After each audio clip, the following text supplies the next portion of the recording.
Hi everyone, and welcome to our video on the 5 project management process groups. In this video, we will be talking about each process group in detail relative to project management. Before we begin, let me introduce you to the creators of this video, Team 3. To begin, all 4 members of this team attend the Pennsylvania State University. Currently, we are all taking the course IST 302, which is about project management. Now that a general introduction has been made, let's take a look at each team member individually.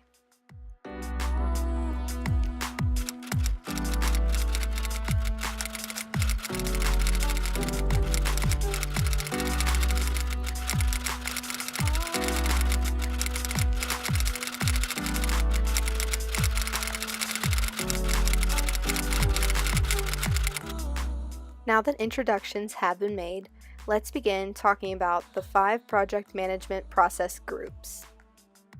In entering a project, mapping out how it will likely proceed is one of the most important steps to managing roles, schedules, and budgets. After all, every project has a life cycle, and like every life cycle, this can be broken down into phases. The 5 project management process groups are initiation, planning, execution, monitoring and control, and closure. These are also sometimes called project management life cycle phases. We will be using these terms interchangeably throughout the video.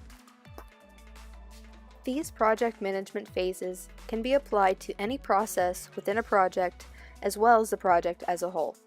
For example, project quality management and project communication management can be broken down into these phases as well. Some of these phases will have outputs and some will not. It is a good idea as a project manager to keep track of which phases within each knowledge area will require outputs such as work breakdown structure or a project charter. In this video, we will be defining each of the process groups and providing images and examples of them in action within different project management knowledge areas. We will list our references and additional resources at the end of the video, as well as in the description box below.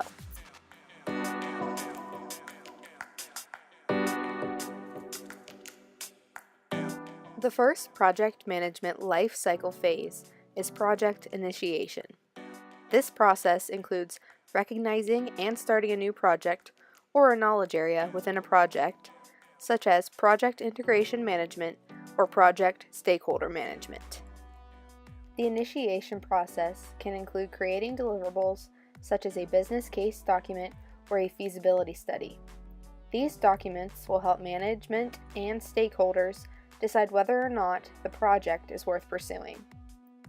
This project is also known as pre-initiation, which may also include finalizing the scope, time, and cost constraints for a project and identifying project sponsors and managers. Projects that do not pass feasibility tests are ultimately abandoned. When a company does decide to pursue a project, it is good practice to hold a kickoff meeting where project team members and stakeholders can meet each other and review the project charter and the goals of the project. Initiation only takes about 1 to 2% of the entire time spent on a project. However, it is an important honorary process that can officially get the ball rolling.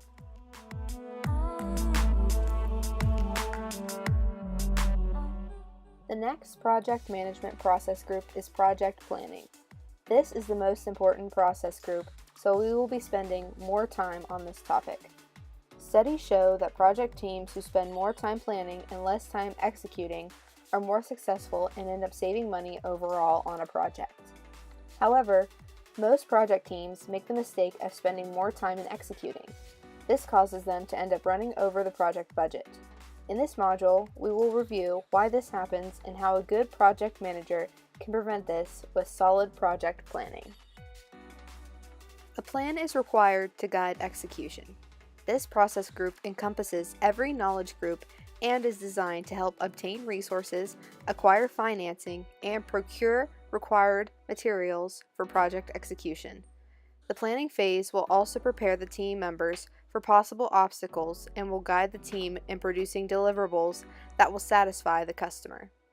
Finally, the planning process groups will break down project costs and ensure that stakeholders and team members are on the same page regarding budget, timeframe, and scope. This will help everyone understand the limits and expectations of the project. Documentation of these limits and agreements is important for future reference during the execution and controlling phases.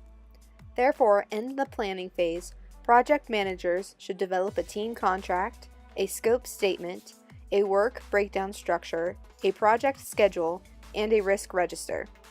These outputs mainly align with the scope, time, and risk management knowledge groups, but every knowledge group should be taken into consideration when planning. A Gantt chart can be helpful for planning a project schedule. This chart can help track resources, tasks, and dependencies. You can create a Gantt chart in most project management software, like Microsoft Project. These charts can also facilitate communication between the project manager, team members, and stakeholders. Careful communication in the planning stage can prevent sloppy or unfinished planning. This ensures that the execution stage will not be overrun with problems. The third process group is project execution. This process group encompasses the bulk of the work in a project. However, it is still important to keep this process as efficient and streamlined as possible. This is because this process statistically absorbs most of the budget. So, the more time we spend on project execution, the costlier our project is going to become. One of the most important tasks when managing project execution is having a clear set of goals and a realistic timeline. Communication about setbacks and compromises is key. Lying about or fudging problems during project execution will just create larger, more costly problems later. Remember, even though you are the project manager, you are not alone. Communicating issues with the rest of the project team can create opportunities to brainstorm new solutions from different perspectives. Making sure project deliverables are up to company standards and quality is another key part of the execution process. Quality assurance processes can create data to share with stakeholders throughout the execution phase. This can lead into keeping track of stakeholders' expectations and making sure all information is delivered to the correct parties. It is important for everyone involved in the project to be able to track progress. Much of the execution process for project managers involves documentation. Even if you are not the one actually creating the software, hardware, or deliverables required for the project completion, it is up to you to document the entire process and translate and communicate this information to stakeholders and management. While the process may seem overwhelming at first, with the correct knowledge and tools, this job is possible for anyone. Monitoring and control process group follows execution, but usually occurs around the same time frame. That is because the processes involved in project monitoring and control are in reaction to issues created in the execution phase, such as processing change orders, addressing budget considerations, documenting procurement, and mitigating any problems that might arise. The main goal of the monitoring and control phase is to keep project momentum moving forward. Project managers do this by monitoring performance and effectively dealing with execution issues.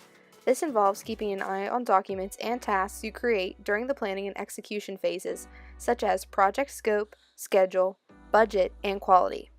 Risk assessment is an additional aspect of this phase, where project managers must respond to documented risks and evaluate other team members' responses.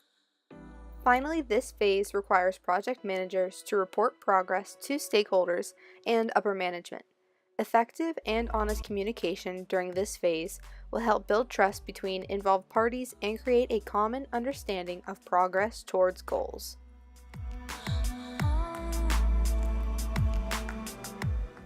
The closing process group is the final section of this study module. Closing a project properly and efficiently can leave a lasting, positive impression on clients, so it is important not to slack on this process group. Closing processes involve organizing all documentation to be presented to the client. This might include change orders or procurement reports. Closing a document can also be an opportunity for the project manager to note what went well and what didn't to keep in mind for future projects. This is part of the reflection process, which can help build team relationships and foster personal growth. It could be helpful to make or review checklists of tasks planned in the previous stages to make sure all contract obligations have been met. Invoices and reports must be completed, and if the project manager was careful and organized in prior phases, this should be a relatively straightforward task. The outputs in this phase might include a final report and a lessons learned report. Keeping a record of all previous project outputs is also useful for future reference. Thank you for watching our video on the 5 project management process groups. For additional information, check out the resources we have listed in the description box below, as well as on the next screen. Thanks again for watching, and good luck on your project management journey.